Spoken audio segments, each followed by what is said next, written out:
स्वागत है आप सबका। मेरे साथ हैं अतुल वासन, एक जाने माने नाम। अच्छा सभी जानते हैं भाई आपको। और साथ में तो बताने की जरूरत क्या थी? अरे तो दूर हो आप, हो सकता है नहीं पर समझ में आ रहा किसी को, तो आपका नाम सुनते ही जैनजीज। तूने ये बोलने से पहले अपनी आंखें में चश्मा लगा लिया, तो आंखों में शर्म दी दे। नहीं, आप भी चश्मा लगा सकते हैं, आपके वो गॉगल लगाए हुए हैं आपने। तो मेरा टूर्नामेंट में है और एक इनिशिएटिव लिया पाजी ने इस टूर्नामेंट को, रेस्टोरेंट क्रिकेट लीग को लेकर। सन 2025 में लीग हो रहा है। पाजी किस तरीके से आइडिया आया और क्या आपने? वो आइडिया की बात नहीं है, some people came to me, उन्होंने पहले भी किया था, तो उसको थोड़ा सा स्केल अप करने की कोशिश कर रहे हैं। देखिए इतने we are spending so much money just to make sure that these guys who are from this industry, esoteric industry, they are from food industry, influencers, they come and have some fun. See, and once that competitiveness will come, the teams, you can see how seriously some teams are playing. But क्या है कि underline cause है, cricket नहीं है ये। हम जो करना चाह रहे हैं वही है कि एक डिनोमिनेटर को लेके उससे अवेयरनेस पैदा कर रहे हैं, जो हमने हंगर फ्री भारत का करा है। तो वो बड़ी बात है, क्योंकि इतना बड़ा इशू है। कई बार हम उस पर गौर नहीं देते, कई बार हम ज़्यादा लार्जर इशूज़ पे जोर देते हैं, एजुकेशन पे देते हैं, पॉवर्टी पे देते हैं। But food is the basic right of every human, you know. So मुझे लगता है कि आजकल के ज़माने में अगर कोई केपेबल नहीं है, उसको अपॉर्चुनिटी नहीं मिली है और उसके पास वो मीन्स नहीं है, ही इज़ नॉट इक्विप, वो इस सोसाइटी में अपने आप का वेट फुल नहीं कर पा रहा। उसके कई कारण हैं। तभी हमने रिजर्वेशन भी रखी हुई है, क्योंकि जेनरिकली जहाँ से आपको एडवांटेज नहीं मिलता, उनको आपको कॉम्पनसेट करना है। We are living in a society, we have to look after people, you know. हमें तो क्या, हम है तो भी तुम हो तो क्या तुम हो, क्यों? तो इसलिए we have to look after people and whoever, and in I can not tolerate any Indian going to bed hungry.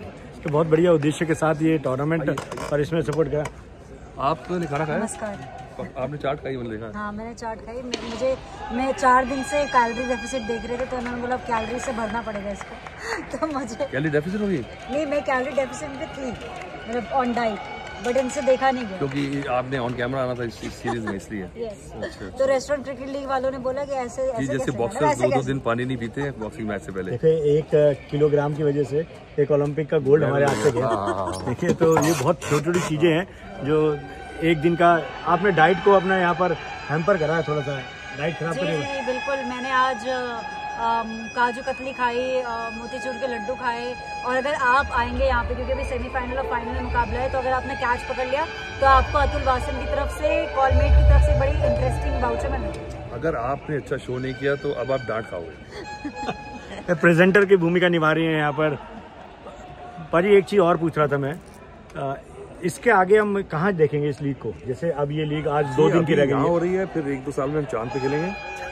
देखिए ये बहुत अच्छा था। चांद के लिए रिजर्वेशन की बड़ी दिक्कतें होने वाली है, गवर्नमेंट ऑफ इंडिया से आसान नहीं मिल रहा। घूम रहे हैं हमारे, कहीं पार्टीशन के बाद कई लोग सीधे चांद पे चले गए थे। एलन मस्क से सीधे बात चल रही है स्पेस मिशन के लिए। आपको पता ना नील आर्मस्ट्रांग उतरा था चांद पे, वो चढ़ा था ये नहीं पता? नहीं, वो उतरा ना, तो वहाँ एक पाजी घूम रहे थे। अच्छा। आप कहाँ कहता हम पार्टीशन में सीधा यहीं आ गए थे। ये अच्छा है, पाजी के साथ जब भी बात करोगे तो आपको लीग से हटके कुछ ना कुछ सुनने को मिलेगा। आप कॉपी बुक में जाके, जैसे क्रिकेट कॉपी बुक स्टाइल या फिर कोचिंग मैनुअल से नहीं चलता आज की डेट में, तो अतुल वासन के साथ जब कभी बात करोगे तो जरूरी नहीं आपको सीधे सीधे आंसर मिले। ऐसे कोचिंग किताब के हिसाब से जो खेलेगा वो चलेगा ही नहीं, चलेगा। अब चलेगा बुमराह, अब चलेगा स्टीव स्मिथ, जो कि टेढ़े मेढ़े प्लेयर आएंगे वही चलेंगे। 360 चलती रहती है ना। बिल्कुल, जो नई चीज आएगी जिसकी आदत ना हो वही चलेगी, वही चलेगी। बिल्कुल ठीक कहा। ये क्रिकेट में नहीं है, ये लाइफ में, सोसाइटी में है। कोई ऐसी चीज करो जो नहीं कर पा रहा, कोई ऐसी मुसीबत सॉल्व करो, ऐसी चीज करो जिसको लोगों को समझ ना आए, और आपको समझ में आ रही है ना? भगवान ने हर आदमी को एक चीज का टैलेंट दिया होता है जो सबसे बेटर करता है,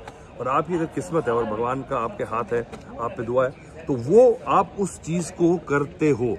नहीं तो लोगों की पूरी जिंदगी निकल जाती है कि जिस चीज का टैलेंट भगवान ने देके भेजा होता है वहां तक पहुंचता ही नहीं, और 9 to 5 में रह जाता है। हाँ, तो आप अपने टैलेंट खोजिए, और यहाँ पे हम कोई टैलेंट हंट तो नहीं करने वाले हैं, लेकिन आपका टैलेंट क्या है? आपको किस लिए, आपको क्या भगवान ने ऐसी चीज दी है जो कोई नहीं कर सकता?